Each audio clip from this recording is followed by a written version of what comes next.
How are you all? Hope you all are doing very good. So today, students, we have to start our 9th chapter of class 5th, which is about our environment. Okay? Chalo. So students, as we all know, that environment is what? It is the surroundings which is around us. Okay? All the living and the non-living components all together constitute our environment. Take chalo. So let's start our chapter.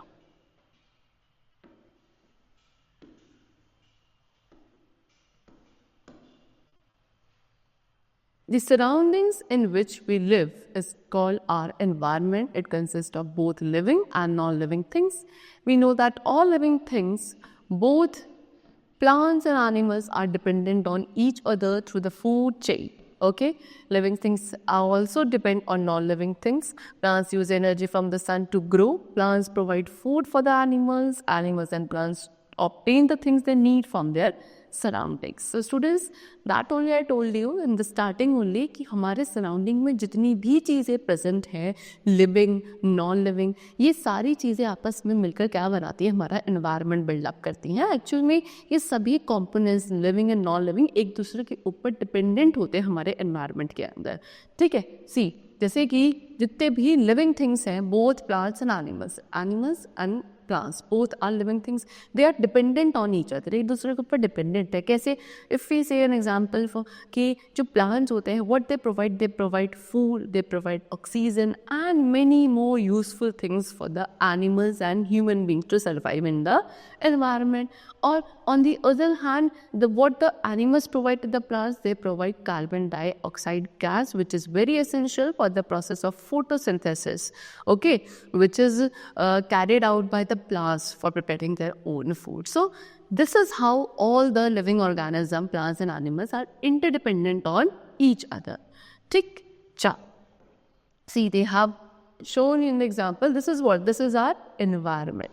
So what they have seen is, look at the pictures and write which type of pollution spread through this activity. Okay, ये activity के through किस तरीके का pollution create होता है हमारे environment में, they have asked from you. So you can see in the picture, this is what? This is aeroplane. So aeroplane के through किस तरीके का? See, this is not aeroplane, this is the waste which is generated by the factories and all. So factories and all से जो भी आपका waste generate होता है, ये सारा किस में included है? This is included in what? Your air pollution. Okay. Now over here, this is again air pollution. This is what? This is noise pollution. So this is how the human beings have created what? Very harmful effects on the environment. Human beings and the environment. All living organisms, including human beings, depend on the environment to fulfill their needs. These needs include basic requirements like oxygen, food, water, and shelter. Apart from these, other needs like medicine, etc., are also fulfilled by it.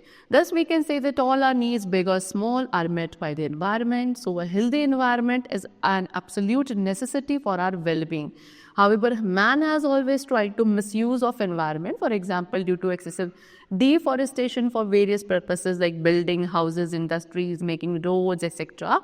Pollution is increasing day by day. So students, what they are saying कि सभी living organism, human beings को include करते हुए environment के ऊपर dependent है अपने basic requirements को fulfill करने के लिए, अपनी basic needs को satisfy करने के लिए. For an example, oxygen, food, water, shelter, इसके साथ साथ medicine and all, ये बहुत सारी ऐसी चीज़ें, there is an endless list for which the living organism are dependent on plants. So इस तरीके से हम बोल सकते हैं कि चाहे किसी भी तरीके की नीड हो, छोटी बड़ी, वो सभी कौन fulfill करता है? Our environment. So a healthy environment is necessary, is an absolute requirement for our well-being.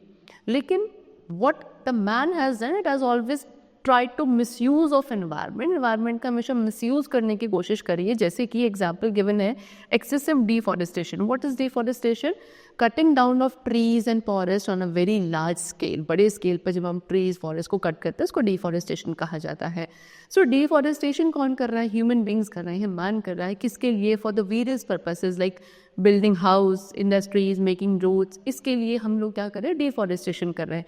और deforestation से क्या हो रहा है? Day by day pollution जो है it is increasing. Okay, चलो. Now what is there it can cause pollution. Okay, इससे क्या होता है? पोल्यूशन होता है। पोल्यूशन क्या करता है? एयर, लैंड, वाटर सभी को डर्टी कर देता है, अनफिट करता है। कुछ ऐसी ह्यूमन एक्टिविटीज है which are reducing the quality of the environment. What are those activities? Number 1, deforestation. I told you, deforestation क्या है? Cutting down of trees. इस तरीके से ट्रीज को कट किया जाता है अपने कुछ रिक्वायरमेंट्स को फुलफिल करने के लिए। This is what is known as deforestation.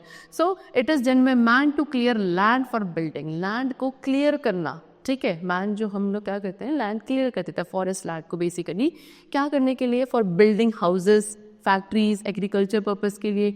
इससे क्या है? An imbalance is created in nature. Nature में इम्बैलेंस क्रिएट हो रहा है और इस इम्बैलेंस से क्या हो रहा है? आगे चल के flood, soil erosion, increase in pollution, reduction in fertility of the land and many more problems. Next is what? Developing industry. दूसरी जो एक एक्टिविटी जिसके थ्रू हम लोग अपने इन्वायरमेंट की क्वालिटी को रिड्यूस कर रहे हैं, दैट इज व्हाट?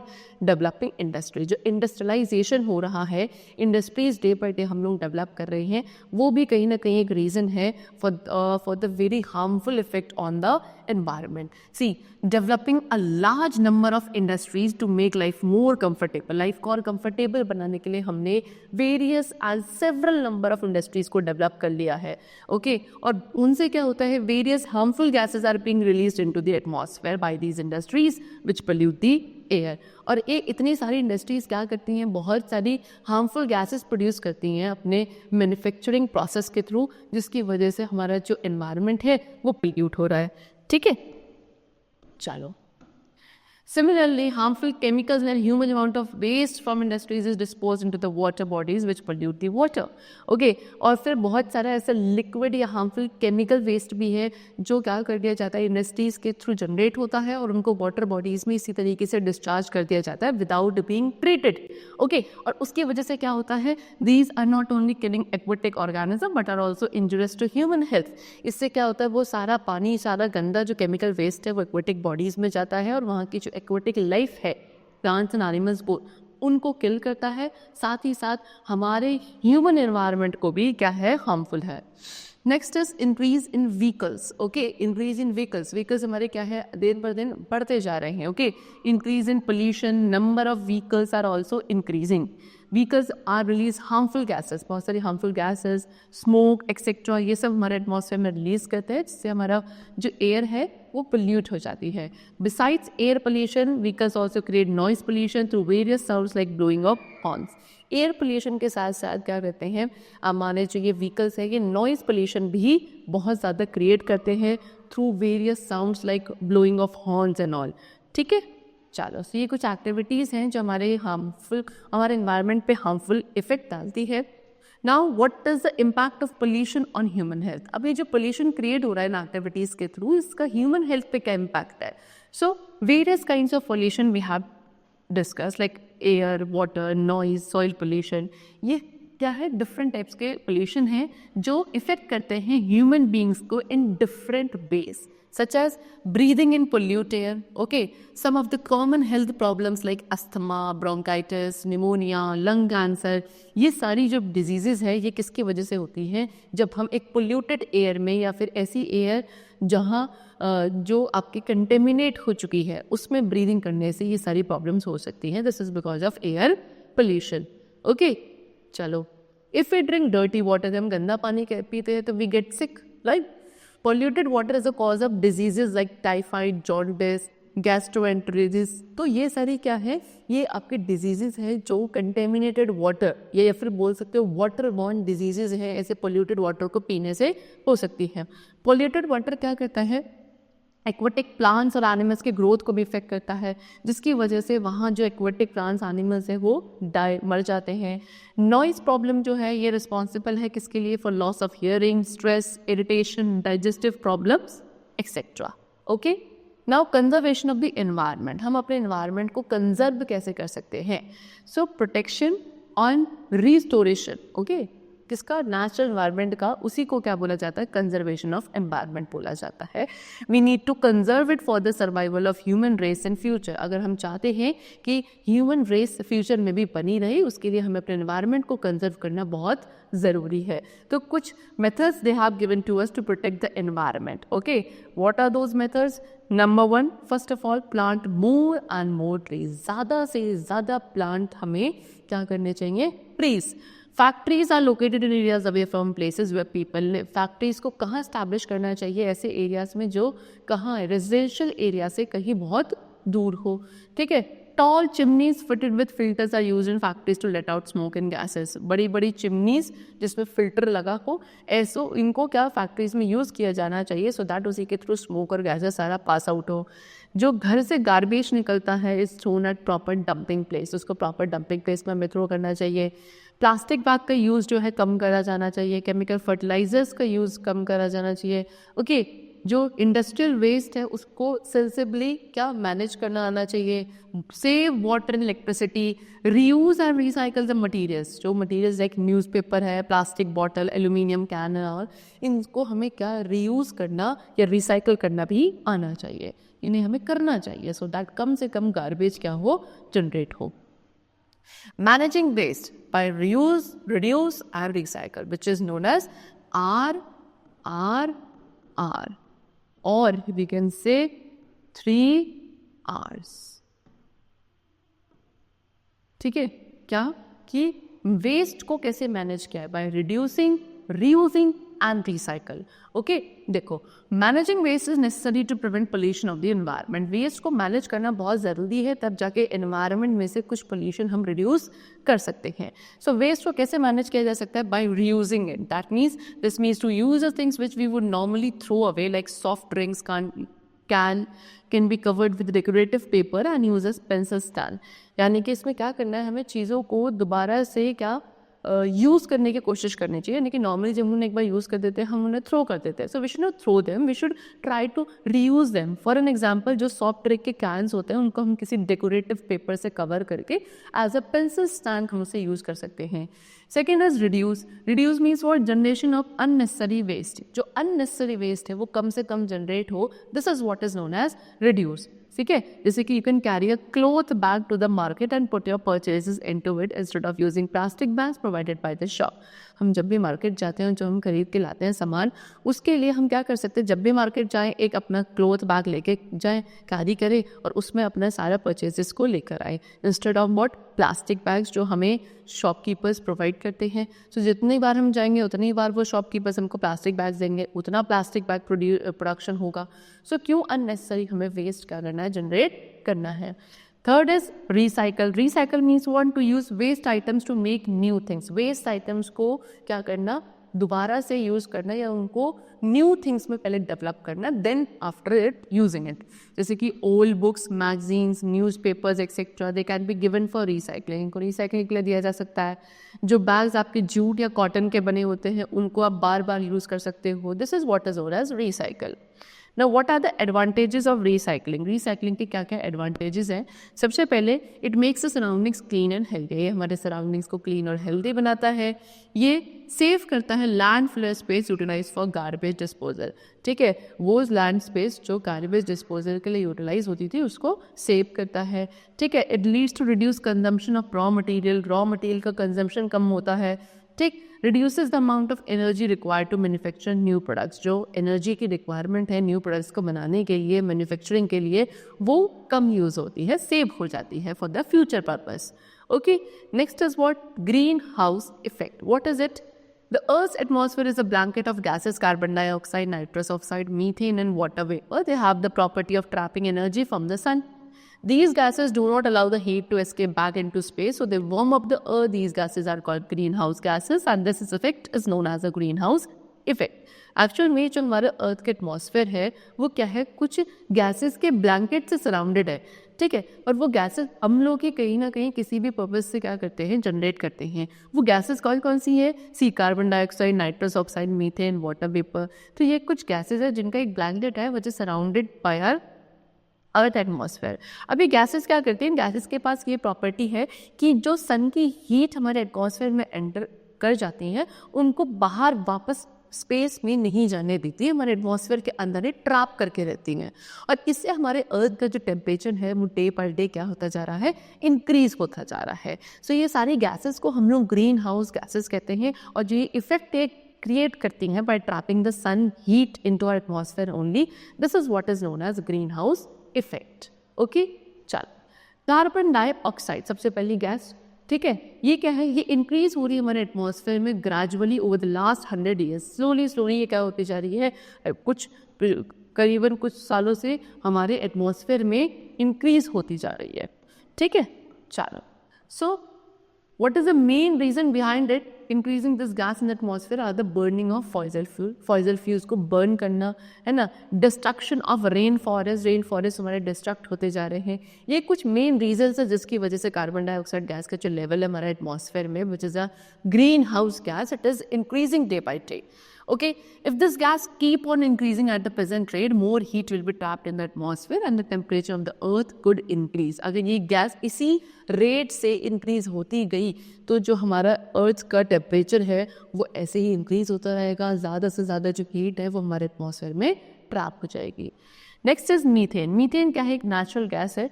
कब प्रोड्यूस होती है, when herbivore animal digest their food the system release a large quantity of this gas into the atmosphere. जितने भी हर्बीवोरस एनिमल्स है, यानी कि वो एनिमल्स जो सिर्फ ग्रीन प्लांट्स खाते हैं, ग्रीन प्रोडक्ट्स खाते हैं, वो एनिमल्स में जब उनका फूड का डाइजेशन होता है तो उनका डाइजेस्टिव सिस्टम इस नेचुरल गैस को क्या करता है, हमारे एटमॉस्फेयर में रिलीज करता है।